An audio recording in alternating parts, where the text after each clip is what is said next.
In argumentation theory, an argumentum ad populum is a fallacious argument that concludes that a proposition is true because many or most people believe it. If many believe so, it is so. This type of argument is known by several names, including appeal to the masses, appeal to belief, appeal to the majority, appeal to democracy, appeal to popularity, argument by consensus, consensus fallacy, authority of the many, and bandwagon fallacy, and in Latin as argumentum ad numerum, and consensus gentium. It is also the basis of a number of social phenomena, including communal reinforcement and the bandwagon effect. The Chinese proverb, "Three men make a tiger," concerns the same idea. Examples: this fallacy is sometimes committed while trying to convince a person that a widely popular thought is true, based solely on the fact that it is a widely popular thought. In the argumentum ad populum, the population's experience, expertise or authority is not taken into consideration by the author. 9 out of 10 people in the United States claim this bill is a bad idea, therefore this bill is bad for the people. 50 million Elvis fans can't be wrong.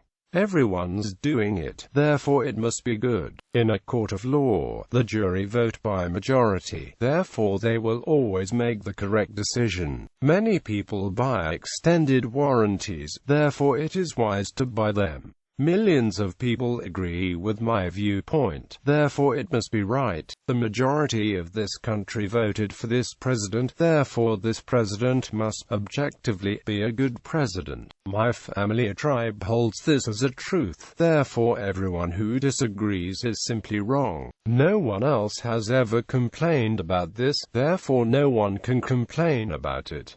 See also argument from ignorance. Explanation. The argumentum ad populum is a red herring and genetic fallacy. It appeals on probabilistic terms, given that 75% of a population answers A to a question where the answer is unknown. The argument states that it is reasonable to assume that the answer is indeed A. In cases where the answer can be known but is not known by a questioned entity, the appeal to majority provides a possible answer with a relatively high probability of correctness. There is the problem of determining just how many are needed to have a majority. A consensus.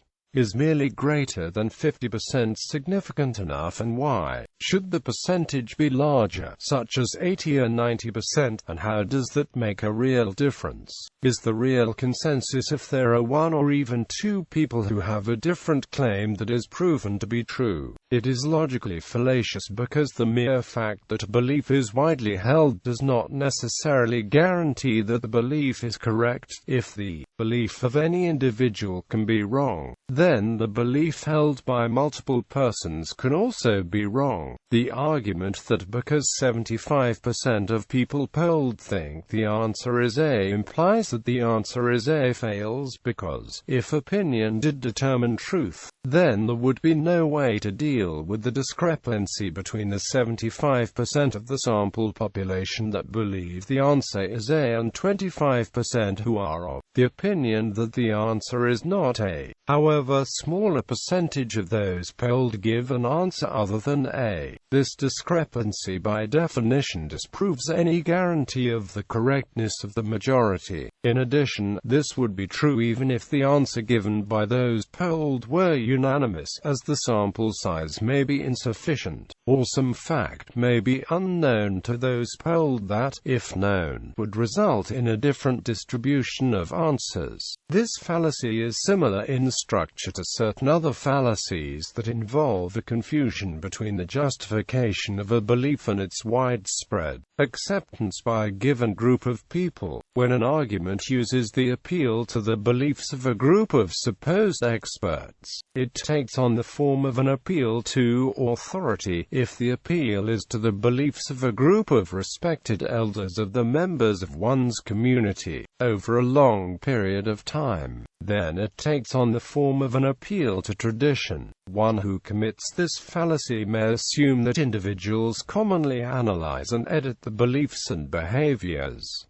This is often not the case. The argumentum ad populum can be a valid argument in inductive logic. For example, a poll of a sizable population may find that 90% prefer a certain brand of product over another. A cogent argument can then be made that the next person to be considered will also prefer that brand, and the poll is valid evidence of the claim. However, it is unsuitable as an argument for deductive reasoning as proof. For instance, to say that the poll proved that the preferred brand is superior to the competition in its composition of that everyone prefers that brand to the other evidence. One could claim that smoking is a healthy pastime, since millions of people do it. However, knowing the dangers of smoking, we instead say that smoking is not a healthy pastime despite the fact that millions do it. At a time in history when most people believed the world was flat, one could have claimed the world is flat because most believed it. Advocates of heliocentrism, such as Galileo Galilei, were strongly suppressed, despite scientific evidence, now recognized as factual, that supported heliocentrism at the expense of geocentrism.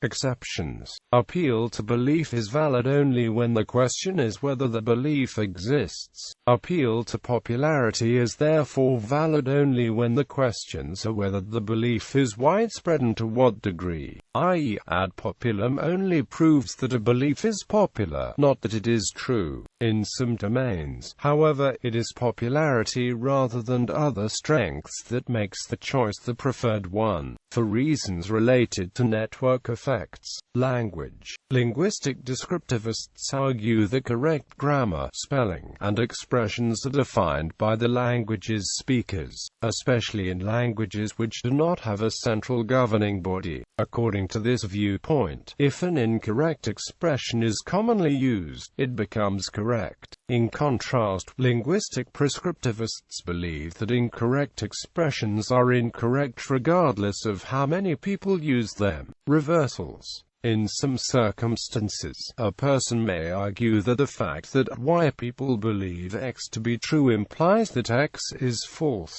This line of thought is closely related to the appeal to spite fallacy, given that it invokes a person's contempt for the general populace or something about the general populace in order to persuade them that most are wrong about X. This ad populum reversal commits the same logical flaw as the original fallacy, given that the idea X is true is inherently separate from the idea that Y people believe X.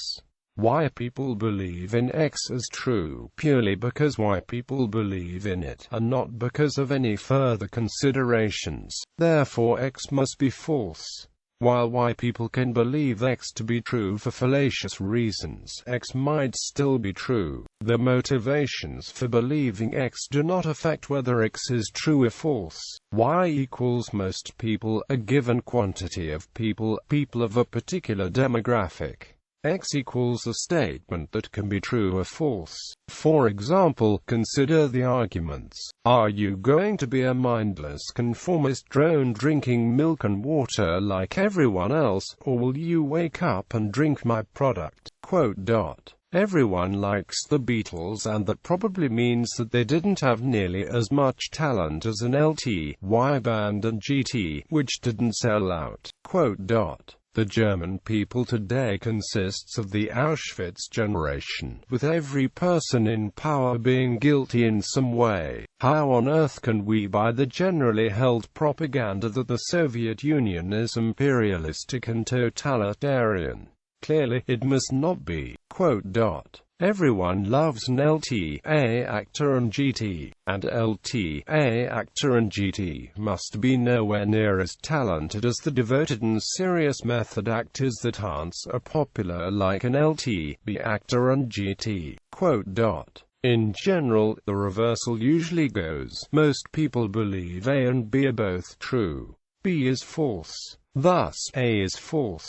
A similar fallacy of chronological snobbery is not to be confused with the ad populum reversal. Chronological snobbery is a claim that if belief in both X and Y was popularly held in the past and if Y was recently proved to be untrue, then X must also be untrue. That line of argument is based on a belief in historical progress and not, like the ad populum reversal is, on whether or not X and or Y is currently popular.